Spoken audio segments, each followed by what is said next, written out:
의장님 사퇴하세요. 오죽하면 의원이 의장을 못 믿고 보는 데서 하라는 얘기예요. 보는 데서. 멱살 잡으세요. 멱살을 왜 잡아요, 제가?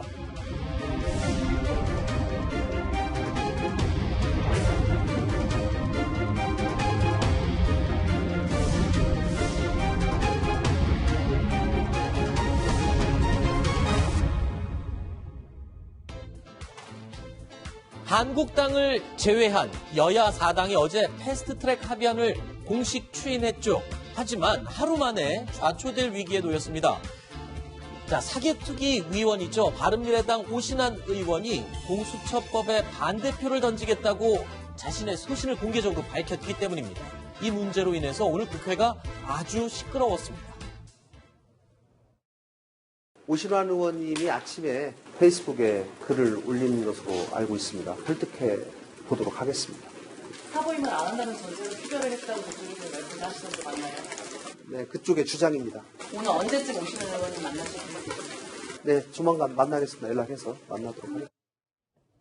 김태우 변호사님, 네. 사실 바른미래당 내부 당론은 12대 11로 합의가 됐어요. 그랬는데 거기까지만이었습니다. 결국에는 오신환 의원이 나는 이거 반대할 거야 라고 하면서 아예 무산이 되는. 현실적으로 12대 11이건 12대 12건 내부 당론 정하는 거 중요한 건 아니에요. 그래요? 아니 왜냐면 당론 정했다고 하더라도 반대로 투표하면 네. 실제 중요한 거는 투표가 중요한 거지. 아하. 당론은 내부적인 절차인 거잖아요. 네. 그게 이제 국회법에 따라서 당론이 정해졌으면은 소속 의원이 전부 다 찬성한 걸 한다. 네. 또는 뭐 당론에 따르는 걸 한다. 뭐 이런 규정이 있는 건 아니니까. 네. 그러니까 중요한 건 실질적으로 국회에서 이제 표결할 때 어떻게 되냐는 건데 네. 문제는 이제 이게 이제 그 사개특위라고 있지 않습니까? 사법개혁 예, 사법개혁 특위. 거기에 오신환 의원이 간사예요. 네. 바른미래당에. 그럼 결국 이 사개특위 어떤 인원 구성을 봤을 때 이 공수처 설치법안 이게 이제 패스트트랙에 올라가려면 결국 오신환 의원이 찬성표를 던져야 된다는 것이거든요. 쉽게 그렇죠. 말씀드리면 자유한국당도 다 반대하고 나머지 민주당, 정의당, 민평당 의원들 다 찬성한다고 했을 때 결국 바른미래당의 오신환 의원이 키를 잡고 있는 거다. 권은희 의원도 권은희 의원은 뭐 찬성 입장인 것 같으니까. 그렇죠. 네. 결국 왜냐면 오신환 의원이 평소에도 나 이거 공수처 설치 법안에 반대한다 이렇게 얘기를 해왔어요. 네. 그런데 어제 이제 솔직히 말하면 어제 당론은 아닐 겁니다. 왜냐하면 바른미래당의 당원 당규에 보면 입법이나 정책에 관한 거 당론으로 결정하는 데는 과반수가 아니라 3분의 2로 하게 돼 있거든요. 근데 어저께 과반수기 때문에 엄밀하게 말하면 바른미래당의 당론은 아니에요. 그냥 다수 의견이 다수 의견인 네. 거죠. 오신환 의원도 그 얘기를 하는 거죠. 이거 당론도 아니고 네. 다수 의견인데 나의 개인적인 소신과 반한다. 어떻게 해야 될지 모르겠다. 어제까지는 고민하는 모양새를 펼쳤는데 오늘 아침에 페이스북에 글을 남기면서 내 소신대로 반대하겠다. 네. 라고 얘기를 한 거죠. 그러면 오신환 의원이 패스트트랙에 올리는 거 반대하면 이건 이 공수처 설치 법안을 패스트트랙에 못 올라가는 거죠. 그러니까 그래서 난리가 났던 거죠, 바른미래당이. 예, 오신환 의원 결국에 패스트트랙 반대표 던진다라고 했더니 이제 바른미래당 지도부는 난리가 났습니다. 그래서 사보임을 하겠다. 사보임. 사보임 먼저 설명을 해주세요. 네, 사보임. 네. 오늘 실시간 검색 계속 사보임이 나왔습니다. 그렇죠. 사보임. 사임하고 보임을 합친 말입니다. 네. 기존의 상임위원을 국회에서 물러나게, 사임 사퇴하게 하고 새로운 사람을 임명하는 것. 그러니까 그러면 오신환 합치하는 의원을 물러나게 하고 새 사람을 임명시키는 걸. 이걸 합쳐서 사보임을 하겠다는 뜻이고, 이 사보임을 하게 되면 오신환 의원은 자리에서 물러나야 될 상황이 됩니다. 지금 오후에 최이배 의원이 지금 그 자리에 대신 앉게 됐다 이런 얘기가 지금 들리고 있어요. 국민들도 이 사보임이라는 용어가 익숙치가 않습니다. 그렇죠. 좀 그러다 쉽게 보니까 하죠. 그냥 교체한다고 하면 될 것 이게 같아요. 사보임이 아니라 사모임 아니냐. 뭐 이런 이 오해까지도 사게 되는데 이건 네. 같은 당으로 보이지 않는 것이거든요. 왜냐하면 아니 사개특위 위원이면 같은 정당의 의원을 바꿀 이유는 없는 거 아니겠습니까? 네. 그다음에 이것이 지지율에도 영향을 줄 수가 있다는 것이죠. 같은 당으로 지금 바른미래당의 위기에 대해서 지지층들이 이야기하는 해법은 한 팀으로 행동해달라. 아하. 원팀이 되라. 어벤져스가 되라.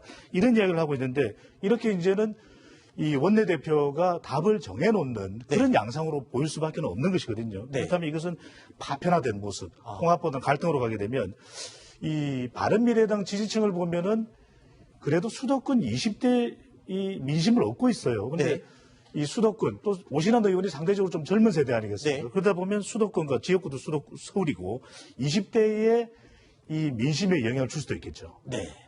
자, 그런데요. 김관영 원내대표 이틀 전만 해도 사보임, 그러니까 이 사법개혁특위위원 자리에 있던 오신환 의원을 교체한다, 뭐 이런 것은 절대 없을 것이다라고 말을 했습니다. 또 최대한 많은 의원님들이 오늘 잠정 합의안에 대해서 동의하고 추인할 수 있도록 최대한 노력을 하도록 하겠습니다. 그럴 일은 없을 겁니다. 바른정당계 의원들도요, 이 당 지도부의 이 같은 결정, 그러니까 사보임을 강행한 결정에 반발을 하고 나섰습니다. 바른미래당은 무법천지로 만들겠다는 만행입니다. 오신환 위원 교체를 강행한다면 처벌받을 겁니다. 정말 이건 진짜 사람이 할 수 없는 일이죠. 다 약속하고 표결에 들어갔던 일인데. 자, 지금 뭐 유승민 의원도 지금 움직임을 곧 보일 걸로 알려지고 있어요.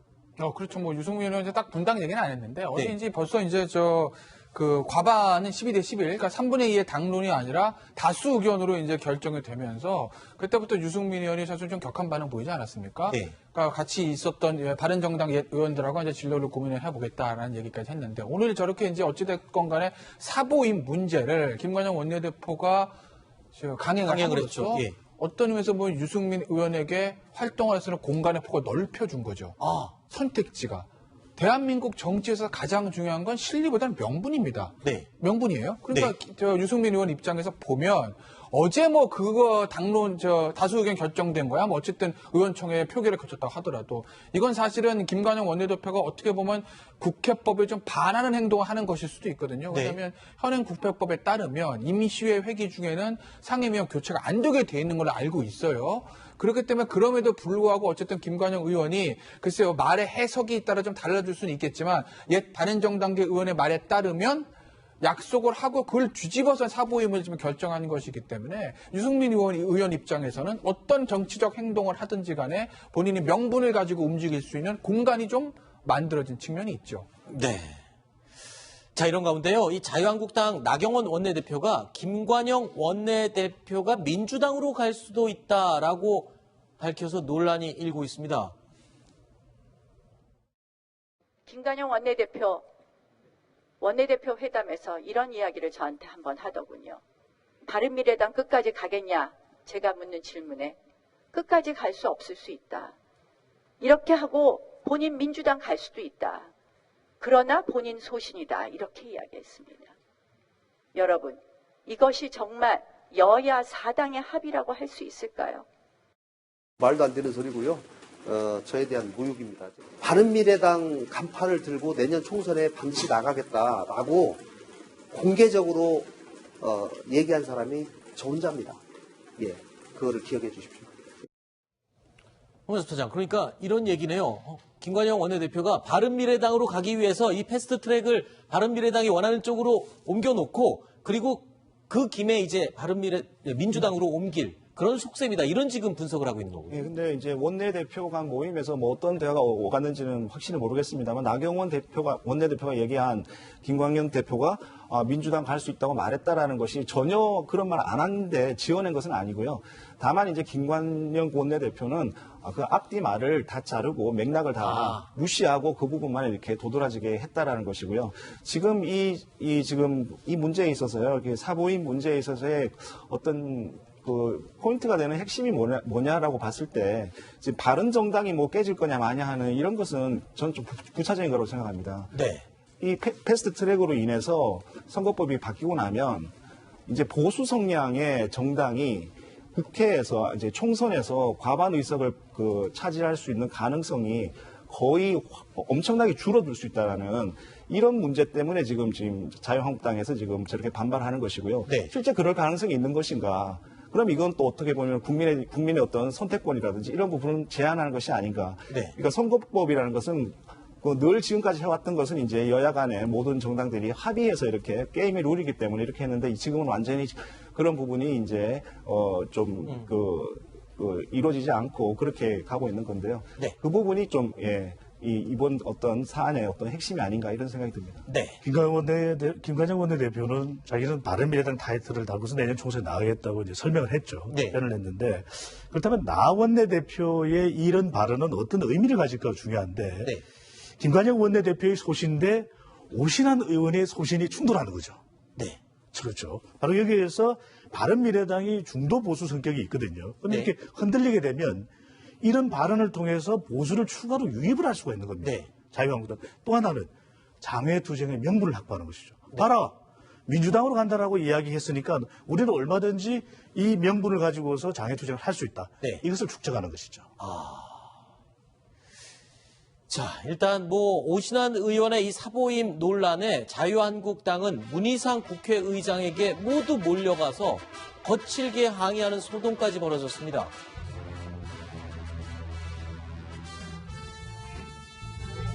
사보임 안 해주시면 고동대로 공문에서 매달렸어. 나는 내 소식 끝에 목에 칼이 들어와도 안 해.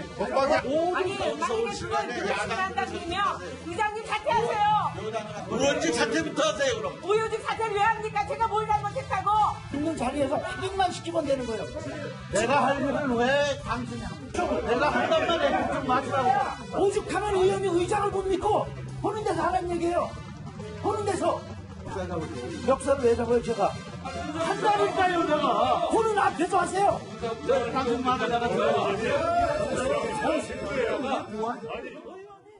자, 지금 자유한국당 오신환 사보임 절대 안 된다라면서 항의하고 강력하게 맞섰는데 일단 국회의장도 문희상 국회의장도 아주 단단히 화가 났어요.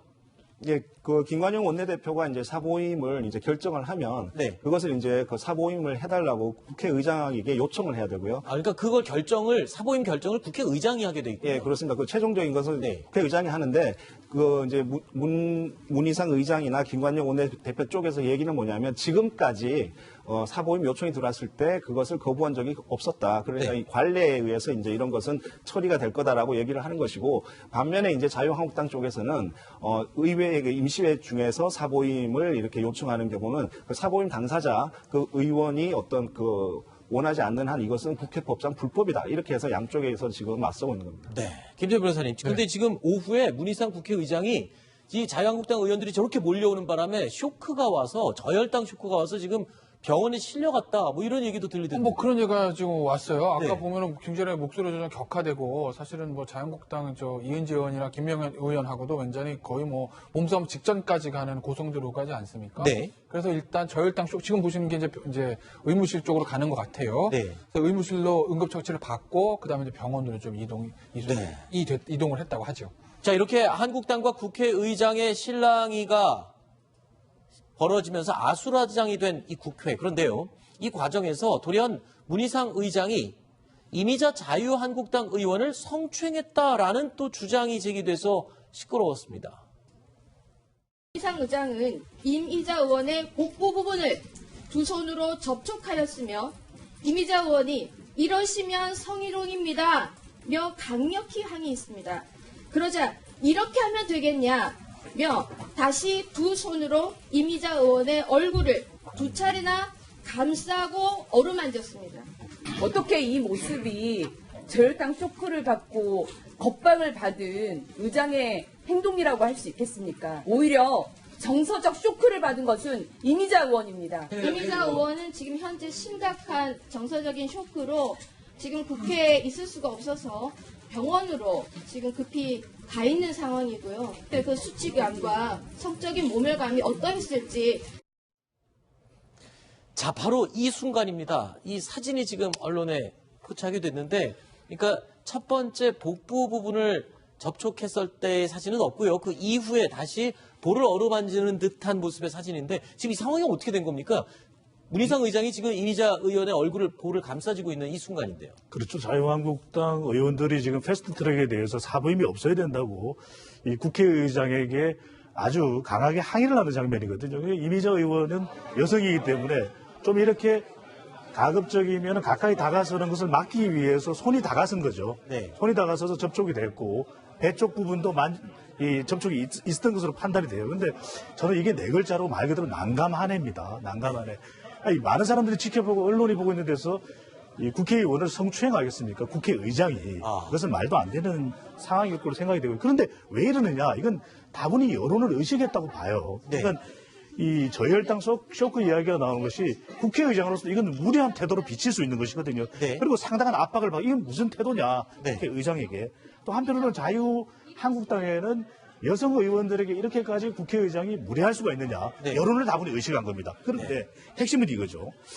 국회의장은 무소속이거든요. 그렇다면 자유한국당이 전선을 확대하고 있는 것은 패스트 트랙이냐 아니면 제1야당까지 합의를 끌어내는 것으로 국회의장이 가야 되느냐 이걸 통해서 받아들이지 않는다면 뭡니까? 네 글자입니다. 장외투쟁에 대한 또 명분을 축적하는 것이죠. 김태우 변호사님, 일단 뭐 오신환 의원이 지금 사보임이 결정이 돼서 교체가 됐습니다. 최입의 의원으로. 이렇게 되면 지금 여야가 임시국회 기간에 뭐 다시 한번 이렇게 협치나 모여서 머리를 맞대고 얘기할 수 있는 그게 더 멀어진 거잖아요, 가능성. 그렇죠. 이제부터 이제 총선 정국이 시작되는 거예요. 지금부터 있었던 내년 4월까지 1년 동안의 모든 정치 일정에서 여야 의원들의 행동 하나하나는 내년 총선을 목표로 한 것이지, 예를 들어서 뭐 국민의 어떤 경제 안정이라든지 뭐 남북 관계 뭐 개선, 뭐 외교적인 문제 이런 거 없습니다. 지금 상황이 그렇게 돼 있어요. 지금까지 잘했다는 게 절대 아닌데 총선을 위해서 모든 의원들의 300명이 지금 뛰거니 형국이 벌어진 거죠. 이것도 결국 다 내년 총선과 말문을 열린 거 아니겠습니까? 국민들이 지켜보고 있는데요. 그렇죠. 국민들이 지켜보고 있지만 어떤 국가의 경제라든지 뭐 남북 문제 이런 것들보다는 오히려 정략적인 어떤 그런 그 싸움들이 계속 지속이 되는 아마 1년 동안의 우리나라의 국회가 되지 않을까 싶습니다. 마지막 말이 참 안타깝네요. 속이 상한 결론이었습니다. 다음 순위로 이어가겠습니다. 6번째 이야기 7위 소식입니다.